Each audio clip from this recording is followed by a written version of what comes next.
जय हिंद दोस्तों, वंदे मातरम। स्वागत है आपका अपने चैनल ज्ञान वर्षा में। इस वीडियो में सीडीपी का क्वेश्चन देखने वाले हैं। तो कुल प्रश्नों की संख्या 50 है। आइए स्टार्ट करते हैं। पहला, बुद्धि का द्विकारक सिद्धांत किसने दिया? गार्डनर, स्पीयरमैन, थॉर्नडाइक या बिने? तो द्विकारक सिद्धांत स्पीयरमैन ने दिया था। ठीक है, स्पीयरमैन ने दिया है। नेक्स्ट है, बहुबुद्धि सिद्धांत के प्रतिपादक है प्याजे, गार्डनर, स्पीयरमैन या कोहलबर्ग? तो हावर्ड गार्डनर या गार्डनर ने बहुबुद्धि सिद्धांत दिया है। ठीक है। नेक्स्ट है, प्याजे का संज्ञानात्मक सिद्धांत संबंधित है भावना से, संज्ञान से, व्यक्तित्व से या अभिप्रेरणा से? तो ये जो है संज्ञान से संबंधित है और इसमें उन्होंने 4 अवस्था बताया है, विकास की 4 अवस्था बतलाया है।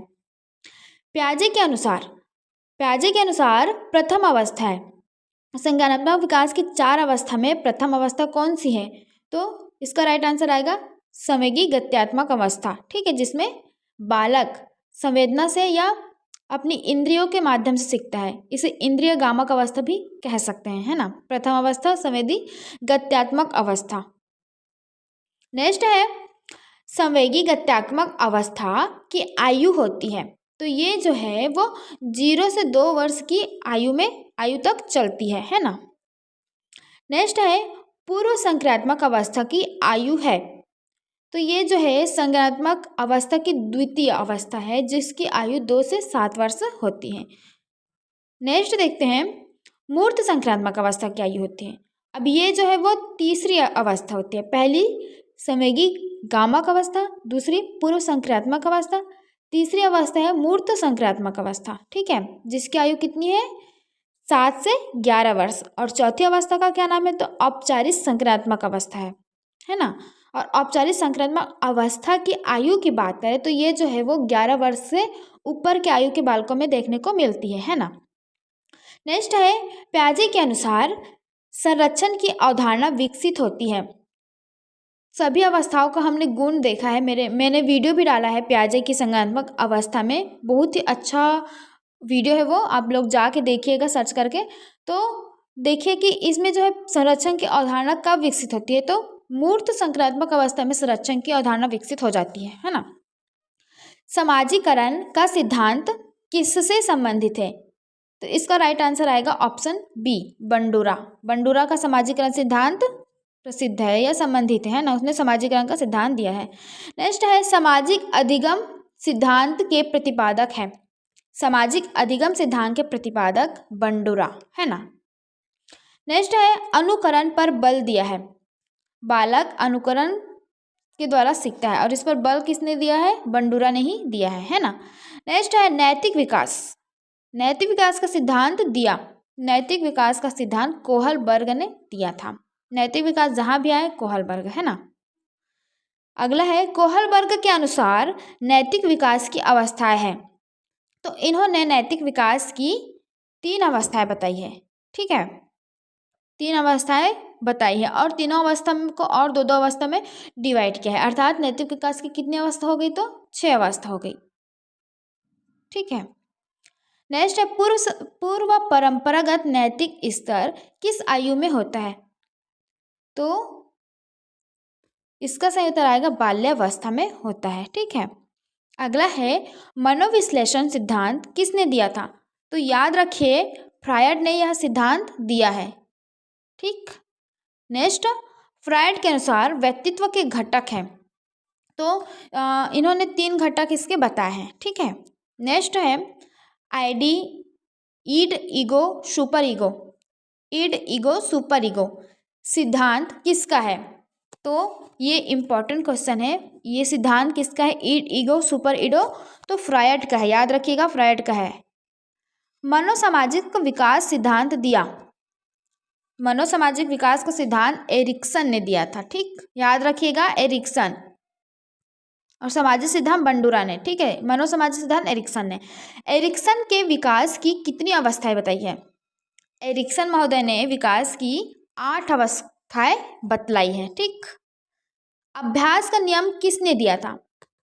तो थॉर्नडाइक ने 3 मुख्य नियम दिए थे, उसमें से एक मुख्य नियम अभ्यास का नियम था। ठीक है। नेक्स्ट है, प्रभाव का नियम संबंधित है। प्रभाव का नियम भी किसने दिया था? तो थॉर्नडाइक ने ही दिया था। उन्होंने 3 मुख्य नियम और 5 गौण नियम दिए थे, जिसमें से एक अभ्यास का नियम है, एक प्रभाव का नियम है और एक कौन सा नियम है, आप लोग कमेंट करके बताइएगा। तो प्रभाव का नियम संबंधित है, किससे संबंधित है? तो ट्रायल एंड एरर। थॉर्नडाइक के नियम का नाम क्या है? तो ट्रायल एंड एरर या भूल और त्रुटि का सिद्धांत। ठीक है, नेक्स्ट देखते हैं, ट्रायल एंड एरर सिद्धांत किसका है? तो ये जो सिद्धांत है वो किसका है? इसका राइट आंसर आएगा थॉर्नडाइक, है ना। थॉर्नडाइक ने ही ट्रायल एंड एरर का सिद्धांत दिया था, जिसे क्या कहा जाता है? क्या कहा जाता है? ट्रायल एंड एरर सिद्धांत। और इन्होंने किस पर प्रयोग किया था? तो याद रखिएगा, बिल्ली के ऊपर प्रयोग किया है। और पावलोव शास्त्रीय अनुबंधन सिद्धांत दिया था। तो शास्त्रीय अनुबंधन सिद्धांत पावलोव ने दिया है। और इन्होंने किसका प्रयोग किया था? तो कुत्ते पर प्रयोग किसने किया था? तो पावलोव ने, है ना। पावलोव ने शास्त्रीय अनुबंधन सिद्धांत दिया है और इन्होंने कुत्ते के ऊपर प्रयोग किया था। प्रचालन अनुबंधन सिद्धांत दिया है, तो स्किनर ने इसे दिया है ना। अब स्किनर ने किसके ऊपर प्रयोग किया था?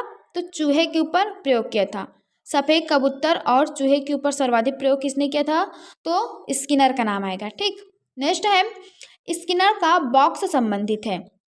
स्किनर का बॉक्स संबंधित है, तो इन्होंने प्रचालन अनुबंधन सिद्धांत दिया था, तो इसका राइट आंसर आएगा ऑप्शन सी। नेक्स्ट है, अंतर्दृष्टि सिद्धांत दिया। तो अंतर्दृष्टि शब्द सुनाई दिया, मतलब इसका राइट आंसर आएगा कोहलर। अंतर्दृष्टि का मीनिंग पूछा जाए तो अचानक से सूझ आना या अचानक से किसी चीज़ का आंसर मिल जाना अंतर्दृष्टि कहलाता है। ठीक है, तो ये सिद्धांत कोहलर ने दिया था। ठीक, चिंपैंजी पर प्रयोग किसने किया था? तो कोहलर ने ही चिंपैंजी पर प्रयोग किया था और चिंपैंजी पर प्रयोग करके ही इन्होंने कौन सा सिद्धांत दिया था? तो अंतर्दृष्टि का सिद्धांत दिया था। सूझ और अंतर्दृष्टि का सिद्धांत कहा जाता है, जिसे सूझ एवं अंतर्दृष्टि का सिद्धांत कोहलर ने दिया है और प्रयोग किस पर किया है? तो चिंपैंजी पर प्रयोग किया है। ठीक, गेस्टाल्ट सिद्धांत संबंधित है, तो अधिगम से ही संबंधित है ना। नेक्स्ट है, बुद्धि परीक्षण विकसित किया गार्डनर, बीने, स्पीयरमैन या थॉर्नडाइक। तो इसका सही उत्तर जाएगा बीने के साथ। बीने महोदय ने बुद्धि परीक्षण विकसित किया था। अगला है, आईक्यू की अवधारणा दी। आईक्यू की अवधारणा टर्मन ने दी थी। ठीक, भावनात्मक बुद्धि का सिद्धांत दिया। भावनात्मक बुद्धि का जो सिद्धांत है वो गोलमैन ने दिया है। ठीक है, याद रखिएगा। अभिप्रेरणा का आवश्यकता सिद्धांत दिया। इसका सही उत्तर जाएगा ऑप्शन ए, मैस्लो ने दिया था अभिप्रेरणा का सिद्धांत। मैस्लो का सिद्धांत संबंधित है। मैस्लो का सिद्धांत आवश्यकता से संबंधित है। ठीक है, स्वप्रेरणा किस स्तर पर आती है? स्वप्रेरणा किस स्तर पर होती है? शारीरिक स्तर पर, सुरक्षा, सामान्य, स्व साक्षात्कार। तो इसका सही उत्तर आएगा स्व साक्षात्कार।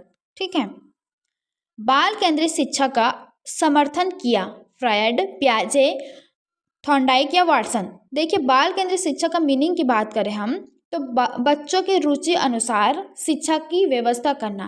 पहले के ज़माने में बाल केंद्रित नहीं था। शिक्षक अपने हिसाब से, अपने मूड के हिसाब से या अपने तरीके से बालकों को पढ़ाती थी। लेकिन अभी का जो शिक्षा है बालक के मन पसंद हो चुकी है, बालक के अनुसार ही शिक्षा दिया जाता है। तो ये जो शिक्षा है उसके समर्थनकर्ता की बात करें हम तो पियाजे महोदय ने बाल केंद्रित शिक्षा का समर्थन किया है। आईएमपी क्वेश्चन है, याद रखिएगा। बाल केंद्रित शिक्षा जो कि अभी सभी स्कूलों में चल रही है वर्तमान में, बाल केंद्रित शिक्षा है। ठीक है, तो समर्थन किया था पियाजे जी ने, जीन पियाजे ने। निर्माणवाद से संबंधित है। निर्माणवाद से संबंधित है, तो इसका सही उत्तर जाएगा पियाजे। ठीक, अगला है, विकास सतत प्रक्रिया है। यह कथन किसका है? किसका कथन है? तो ये जो कथन है वो गैसल का है। नेक्स्ट है, परिपक्वता सिद्धांत दिया था। परिपक्वता जो सिद्धांत है वो किसने दिया था? गैसल ने, है ना। नेक्स्ट है, बाल विकास में आनुवांशिकता पर बल दिया। अनुवांशिकता पर बल किसने दिया था कि विकास में, बालक के विकास में अनुवांशिकता बहुत ज़्यादा प्रभावित करते। वातावरण और वंशानुक्रम, ये दोनों जो है बालक के विकास को सर्वाधिक प्रभावित करने वाले कारक है ना। तो इस पर बल किसने दिया था, है ना। तो गैसल ही इसका राइट आंसर आएगा। नेक्स्ट देखते हैं, पर्यावरणीय सिद्धांत से संबंधित है। पर्यावरणीय सिद्धांत से संबंधित है तो वाटसन। अगला, व्यवहारवाद का जनक माना जाता है। व्यवहारवाद का जनक, इससे भी क्या, वाटसन। वी से व्यवहार, व से वाटसन, याद रखिएगा। ये तो पूछा ही जाता है, ये तो इम्पोर्टेंट क्वेश्चन है, आईएमपी है बहुत ज़्यादा। व्यवहारवाद के जनक, तो व्यवहारवाद में भी वह है, वाटसन में भी वह है, तो दोनों का कोरिलेट किया जा सकता है ना, वाटसन। नेक्स्ट है, शिक्षण में पुनर्बलन पर बल दिया। शिक्षण में पुनर्बलन पर बल दिया, तो इसका सही उत्तर जाएगा स्किनर। पुनर्बलन पर बल दिया था स्किनर ने। चूहे पर प्रयोग किया था, पुनर्बलन पर बल दिया था। अगर रिजल्ट पॉजिटिव मिलता है तो वह प्रक्रिया दोहराई जाती है ना। इसीलिए हमें बच्चों को क्लास में अच्छा करने पर इनाम दिया जाता है, ताकि वो और अच्छा किया जा सके और अच्छा करे। और वहीं दुष्परिणाम या परिणाम थोड़ा सा बेकार आता है, या बच्चे कुछ शरारत या ऐसा काम करते तो उसे सज़ा भी दिया जाता है, लेकिन बच्चों के स्तर पर ही दिया जाना चाहिए। सज़ा जो है बच्चों के स्तर पर ही दिया जाना चाहिए, हार्ड पनिशमेंट नहीं देना चाहिए, ठीक है। नेक्स्ट है, सकारात्मक पुनर्बलन का अर्थ है। सकारात्मक पुनर्बलन का अर्थ क्या होगा? दंड, पुरस्कार, उपेक्षा या निषेध। पुरस्कार देना ही सकारात्मक पुनर्बलन है। और नकारात्मक की बात करें तो दंड हो सकती है ना। नकारात्मक पुनर्बलन में होता है दंड, सुखद उद्दीपन, अप्रिय उद्दीपन को हटाना या उपेक्षा करना। तो इसका सही उत्तर जाएगा ऑप्शन के अनुसार। अगर पुनर्बलन की बात करें इसमें, तो अप्रिय उद्दीपन को हटाना हो सकता है। सिर्फ दंड भी आ सकता है, लेकिन अगर उससे ऑप्शन पर डिपेंड कर देगा, ठीक है। अप्रिय उद्दीपन को हटाना। नेक्स्ट है, अधिगम में प्रेरणा का महत्व बताया। मैस्लो ने, फ्रायड ने, वाटसन ने या गैसल ने। तो अधिगम करते टाइम प्रेरणा, मोटिवेशन का क्या महत्व है? अभी हम पढ़ाई करते हैं तो बिना मोटिवेशन का पढ़ाई कितना दिन होता है, अच्छे से होता है।